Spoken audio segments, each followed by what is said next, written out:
자, 교과서 218쪽에 있는 광복을 위한 노력이라는 단원에서 한중연대와 민족통일 전선 형성의 노력이라고 하는 단원입니다. 지금 화면에 보시면은 그림이 하나 있는데요. 그림입니다. 사진이 아니고요. 교과서에는 없어요. 누구하고 누구 같아요? 한 사람은 알겠지. 왼쪽에 있는 사람이 김구 선생이야. 근데 오른쪽에 있는 사람이 누구냐? 저 그림은 지금 100번 김구 선생 기념관에 있는 그림인데 기록화예요. 기록화. 저 그림은 지금 제목에서 보고 있는 한중연대와 관련된 가장 잘 표현한 그런 그림인 것 같아서 제가 참고자료로 넣어놨는데요. 오른쪽에 앉아있는 저 머리가 잘 많이 없으신 저분은, 머리가 잘 없으신 저분은 중국 국민당 총통인 장제스입니다. 장제스. 그래서 장제스하고 김구 선생이 만난 적이 있나? 있다. 그것도 수차례. 여러 차례 만난 적이 있고, 저 장면은 1932년에 처음으로 만났던 그때의 기억을 이제 기록으로 남기는 건데, 그럼 어떻게 저렇게 만날 수가 있었을까? 이제 오늘 그 얘기를 이제 하려고 합니다. 그래서 한국과 중국이 연대를 할 수 있었던 계기와 그다음에 우리 민족의 전선을, 일본과 싸우는 이 전선을 하나로 통일하려는 통일전선 형성에 대한 노력을 이야기하겠습니다. 학습 목표 같이 보시죠. 한인 애국단의 활동이 한일 민족운동에 끼친 영향을 말할 수 있다. 두 번째, 중국 관내의 항일 투쟁 세력들이 점차 임시정부를 중심으로 통일전선을 형성하였음을 이해한다. 두 가지 학습 목표를 가지고 오늘 보겠습니다. 자, 한인 애국단이라는 단체에 대해서 이야기를 하겠습니다. 한인 애국단. 들어는 봤죠? 한인 애국단? 한인 애국단이라는 단체가 김구 선생이 만든 단체로 알려져 있죠. 그래서 이 한인 애국단이 조직된 배경은 뭐냐면, 일단 중국 내에서 독립운동이 활발하게 진행이 되다가 이제 좀 침체되기 시작했거든요. 원동력이 조금 떨어졌다고 볼 수도 있겠는데, 근데 그런 가운데 항일투쟁 세력을 하나로 뭉치려고 하는 노력들이 있었단 말이에요. 근데 그게 잘 안 돼. 성과가 잘 나오지를 않았단 말이죠. 더군다나 당시에 이제 일제가 중간에서 이제 이간질을 해가지고 한국인과 중국인들 사이의 감정이 많이 안 좋아졌어요. 그래서 중국 내에서 반한 감정이 고조되고 있었습니다. 그래서 이제 항일 투쟁을 좀 더 안정적으로 해야겠다.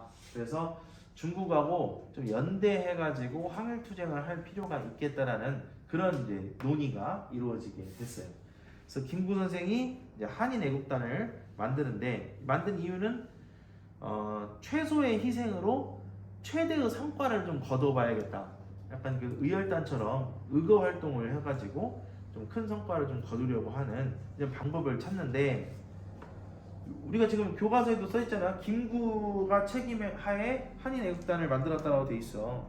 왜 임시정부 소속이 아니라 김구 소속이라고 했을까? 만약에 임시정부 소속이라고 해버리면, 임시정부는 그래도 명색이 국가의 정부인데 국가의 정부에서 뭐 일종의 테러라고도 볼 수 있는 암살이나 방화나 폭발 이런 것들을 정부에서 주도해가지고 했다고 하면 좀 문제가 될 수 있죠, 국제적으로. 그래서 김구가 개인적으로 자기가 만든 조직으로 한 거예요. 그래서 본인이 임시정부에서 가지고 있던 국무력이라는 직책도 내려놓고 그냥 개인의 신분으로 한인 애국단을 이제 만듭니다. 나중에 이제 이들이 했던 여러 가지 일들을 임시정부에서 인정하고 대한민국 정부에서도 이제 인정하면서 한인 애국단이 임시정부의 지원을 받아서 활동했던 단체라고 지금 우리는 하고 있죠. 그래서 대표적인 인물로 지금 밑에 사진에서 보이는 이봉창 그리고 윤봉길 이런 사람들이 여기에 해당이 됩니다. 그러면 한인 애국단이 어떤 활동들을 좀 위주로 했는지 이봉창 의사의 의거와 윤봉길 의사의 의거에 대해서 알아보도록 합시다. 이봉창 의사는 도쿄에서 일왕이 탄 마차에다가 폭탄을 던졌어요. 근데 폭탄이 터지긴 터졌는데 다른 마차에 터져가지고 일왕이 죽지는 않았어요. 예, 그래서 실패로 끝나고 이봉창 의사는 거기에서 체포됩니다. 그 자리에서. 근데 이제 이 이봉창 의사의 이 의거를 중국 언론이 보도를 할 때 약간 이렇게 보도를 한 거야. 뭐 약간 아쉽다. 응? 폭탄을 터뜨렸으나 안타깝게 실패했다. 뭐 이런 논조로 이제 중국 언론에서 이야기를 하니까 일본 입장에는 그거 별로 마음에 안 들지. 아니 왜 얘들은 왜 아쉬워하나?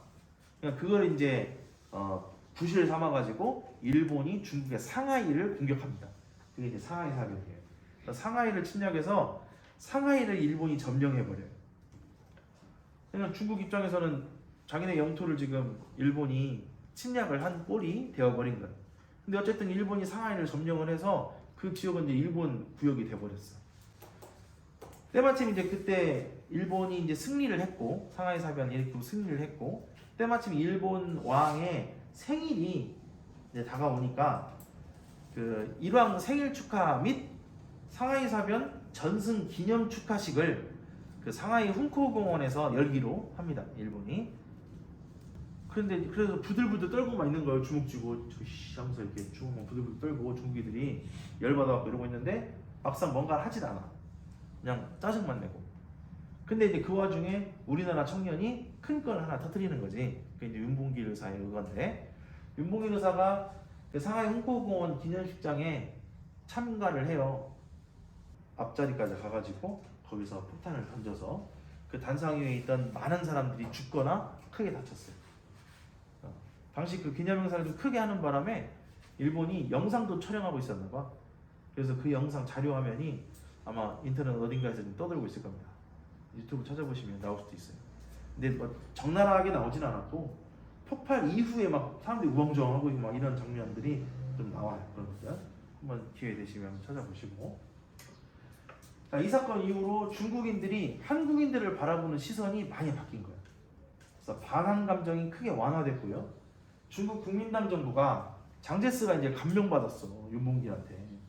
그래서 야 중국 100만인도 하지 못한 일을 한국인 청년이 해냈다 라고 이제 감명을 받아서 중국 국민당 정부가 한국의 독립운동을 적극적으로 지원하게 되는 그런 계기를 마련하게 됐다. 그래서 한중 연대에 항일 전선을 구축하는 결정적인 계기가 됐던 사건이 바로 윤봉길 의사의 의거였습니다. 자, 이제 다음으로 볼 부분은 이제 민족혁명당 관련된 이야기인데, 자 보시면 이제 윤봉길 의거가 일어난 다음에 대한민국 임시정부가 상하이에서 머물 수가 없게 돼요. 왜냐하면 이제 일본 입장에서는 홍코공원 그 전승 기념식장에 폭탄을 던진 사건이 윤봉길 사건이잖아. 그 사건 때문에 자기들의 위신이 크게 위축됐고 또 많은 장성들이 죽거나 사망했단 말이지. 그러니까 그거를 가만 두고 볼 수는 없는 노릇이니까 상하이에 있는 임시정부를 이제 습격을 해야 되는 거예요. 이게 임시정부 요인들을 이제 잡아들여야 하는 거지. 그러니까 이제 임시정부가 상하이에 더 이상 머물지 못하고 이제 이주해야 되는 거예요. 그래서 항저우로 이주를 하게 됩니다. 도망치는 신세가 되는 거죠. 그리고 이제 그런 과정 속에서 항일 전선을 하나로 통합하자. 여러 개로 좀 나눠져 있으니까 하나로 통합하려는 움직임이 여러 차례 있게 됐는데 그 결과로서 만들어진 단체가 바로 민족혁명당이라는 단체가 되겠습니다. 1935년에 난징에서 이제 창당이 됐어요. 그래서 한국 독립당, 그다음에 의열단, 그리고 이제 만주에서 이주해왔던 여러 이제 독립운동 세력들, 뭐 민족주의 계열 세력들이나 사회주의 계열 세력들이 많이 모여가지고 만든 이 중국 관내에서 만들어진 최대 규모의 통일 전선 정당이었다고 할 수 있습니다. 근데 이 민족혁명당에는 좀 한계점이 하나 있었는데 이게 뭐냐면 김구 같은 그 임시정부 세력들은 참여하지 않았다는 거예요. 그러니까 임시정부를 중심으로 해야 된다라고 여겼던 사람들은 이 민족혁명당에 참여하지 않았고 또 나중에 후에 그 이제 의열단 계열의 인사들이 이 민족혁명당 당권을 잡게 되거든요. 이제 그러니까 이제 민족주의 계열의 사람들, 뭐 조소왕이라든지 지청천 같은 사람들이 민족혁명당에서 탈당해서 따로 떨어져 나오는 이제 그런 일들이 있었기 때문에 통일 전선 정당이다라고 하는 것에 조금 정통성이 좀 떨어진다고 해야 될까? 약간 그런 한계점이 약간 있습니다. 그러니까 의열단 계열들은 주로 이제 사회주의 계열들이 많이 있다 보니까 민족주의 계열 사람들이 좀 이제 마음에 안 드니까 좀 떨어져 나오는 그런 경향이 있었다고 볼 수 있습니다. 조선 의용대에 대해서 이제 이야기를 할 텐데 1937년에 본격적으로 중국과 일본 간의 전쟁이 벌어집니다. 그게 이제 중일 전쟁이에요. 이 중일 전쟁이 일어나니까 중국 내에 있던 우리 여러 독립운동 세력들이 이때 이제 이 중일 전쟁을 이용해 가지고 우리가 중국이랑 연합을 해서 본격적으로 항일 투쟁을 좀 해야겠구나 이런 생각들을 하게 돼요.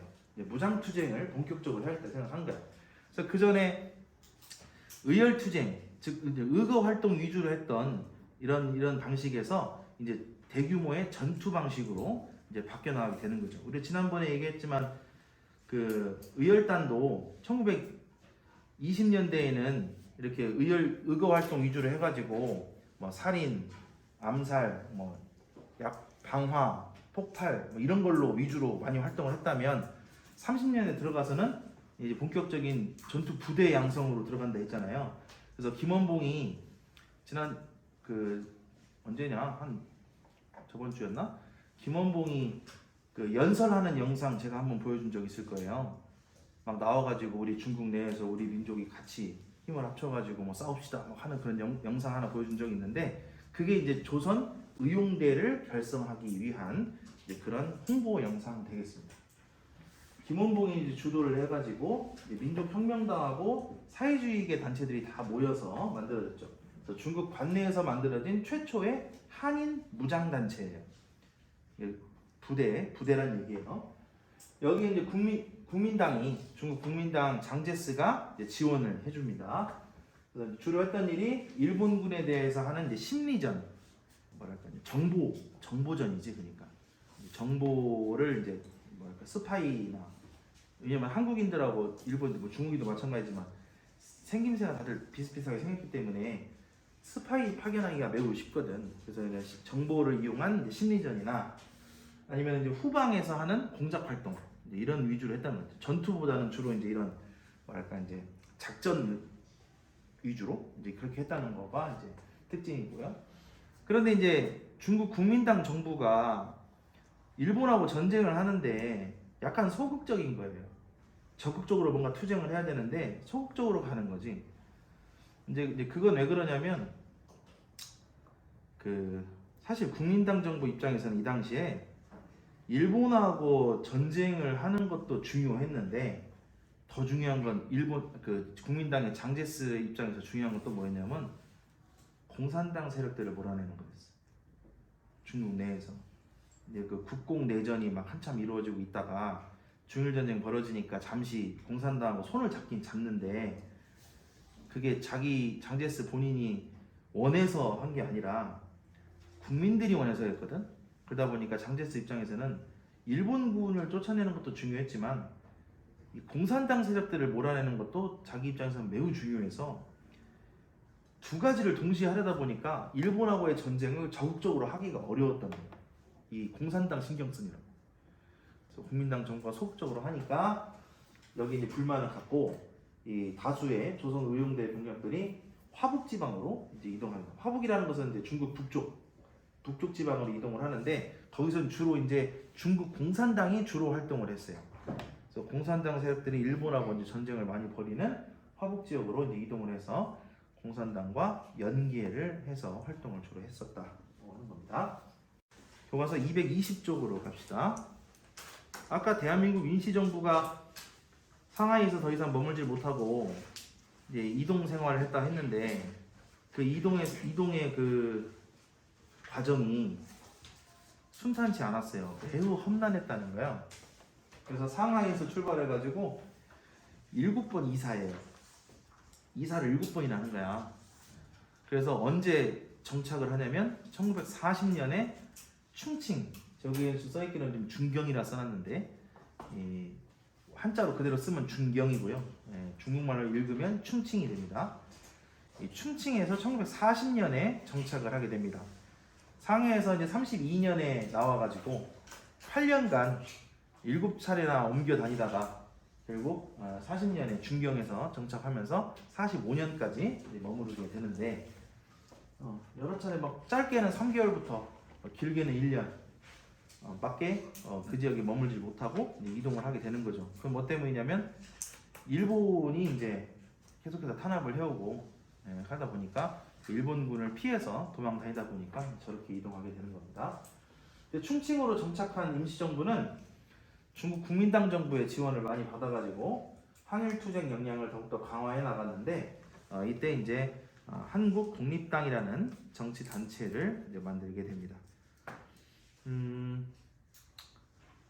이 한국 독립당은 이제 민족주의 계열하고 사회주의 계열이 이제 같이 이제 힘을 합쳐서 이제 만든 단체로 이제 알려져 있는데 이 한국 독립당에서 출발해가지고 한국 광복군이라고 하는 부대도 창설을 하게 되죠. 그 총사령관을 지청천으로 해서 이제 한국 광복군을 만들었는데 이를 기반으로 해서 건국 강령을 발표합니다. 이제 민주국가 건설을 하기 위해서 우리나라 대한민국을 민주주의 국가로 만들기 위해서 이제 조소왕이 삼균주의라는 것을 내세워가지고 우리 정부, 우리 국가는 이러한 정체성을 가지고 만들어질 것이다 라고 하는 것을 이제 이야기를 했는데 우리 교과서 뒤쪽으로 가시면은 225쪽을 한번 보실까요? 교과서 225쪽을 보시면은 주제탐구에 독립운동가들이 꿈꾸었던 나라는 이라고 해가지고 자료 1번이 있습니다. 자료 1번 같이 보시면은 건국, 3장 건국 해가지고 내용이 있죠. 삼균제도를 골자로 한 헌법을 실시해서 정치와 경제와 교육의 민주적 시설로 실제상 균형을 도모하며 전국의 토지와 대생산기관의 국유가 완성되고 전국 학령 아동 전체에 대한 고급의 무상교육이 완성되고 보통선거제도가 구속 없이 완전히 실시되어 극빈계급의 물질과 정신상 생활정도와 문화 수준이 보장되는 과정을 건국의 제2기라 함이라고 되어 있어요. 그래서 그 밑에 쭉 내려가 보면 삼균주의란 이라고 해서 내용이 있는데 삼균이 뭐냐? 삼균. 세 가지를 균등하게 한다라고 하는 것인데 첫 번째는 정권을 균등히 하고 두 번째는 이권을 균등히 하고 세 번째는 학권을 균등히 한다. 그러니까 정치, 경제, 교육 이 세 가지를 균등하게 해서 민주국가를 실현하겠다라는 이념이 바로 삼균주의입니다. 이 삼균주의를 기반으로 해서 대한민국을 건국하고 운영하겠다라는 걸 이제 강령으로 삼았다는 것이죠. 다시 220쪽으로 넘어가서 이렇게 대한민국 임시정부를 중심으로 해서 이제 독립운동 세력들이 이제 뭉치게 됐는데 김원봉이 이끌었던 조선 의용대 병력들이 나중에는 1940년대가 되면 한국 광복군에 합류하게 됩니다. 이제 조선 의용대가 일부는 이제 화북 지역으로 넘어갔어요. 아까 화북 지역으로 갔다 했잖아. 조선 그 중국 공산당하고 연계하기 위해서 넘어갔다 했잖아요. 그 중에서 일부 세력들이 김원봉이 일부 세력들을 이끌고 이제 충칭으로 향하게 되는 거죠. 그래서 한국 광복군하고 이제 힘을 합치게 됩니다. 그래서 민족혁명당과 사회주의 계열 인사들이 임시정부에 참여하게 된 것이죠. 그래서 나중에는 그 전에는 이제 사회주의 계열, 민족주의 계열 이렇게 나뉘어가지고 항일투쟁을 했었다면 이제 임시정부를 중심으로 해가지고 민족주의 계열, 사회주의 계열이 다 합쳐져가지고 이제 항일투쟁을 하고 있는 것이지. 그래서 미국이나 중국 등의 이제 연합국으로부터 임시정부가 정식으로 이제 승인받기 위해서 외교적인 노력도 많이 전개했었습니다. 지금 보고 계시는 사진은 교과서 220쪽에도 있는 그림이기도 합니다만 34차 임시의정원 기념사진인데 이 34차 임시의정원이 좀 의미가 있어요. 민족주의 계열과 사회주의 계열이 같이 합쳐져서 만들어진 의정원이었다는 점에서 그 의미가 있겠고요. 그래서 지금 앞쪽에 가운데 보시면은 김구 선생님 앉아 계시지? 여기 요 사람이 김구야. 안경 벗고 있으니까 잘 모를 텐데 여기가 김구고 그다음에 이쪽 끝에 여기가 김원봉. 김원봉이 이제 이쪽에 사회주의 계열하고 민족주의 계열이 같이 힘을 합했던 그런 임시의정원 되겠습니다. 그래서 220조까지 이야기를 마무리를 했고요. 다음 시간에 볼 것이 광복을 위한 노력과 건국 준비 활동이라는 부분 되겠습니다. 관내가 뭔지 알아요? 관의 내 안쪽이야. 관의 안쪽이란 뜻이야. 관내라는 말은. 그럼 여기서 말하는 관은 뭐야? 관. 사무실. 사무실? 시체 넣는 관. 응? 방금 요 내용은 수업에 안 들어갈 거예요. 걱정하지 마요. 시체 넣는 관은 안 들어가. 넣어주시면 안 돼요? 왜요? 너요? 네. 왜요? 하고 있어. 밑에 자막 넣을게요. 최성주라고. 감독판으로 올려줄게요. 감독판. 비하인드 스토리. 그래서 이제 좋아요. 좋아? 네. 갑자기 내가 싫어지네. 하기가 뒤에 이상하죠. 쿠키 영상 같은 거. 이게 쿠키 영상. 관내가 먼저 아니야? 했는데 시체는 관? 나 아무것도 안 했는데.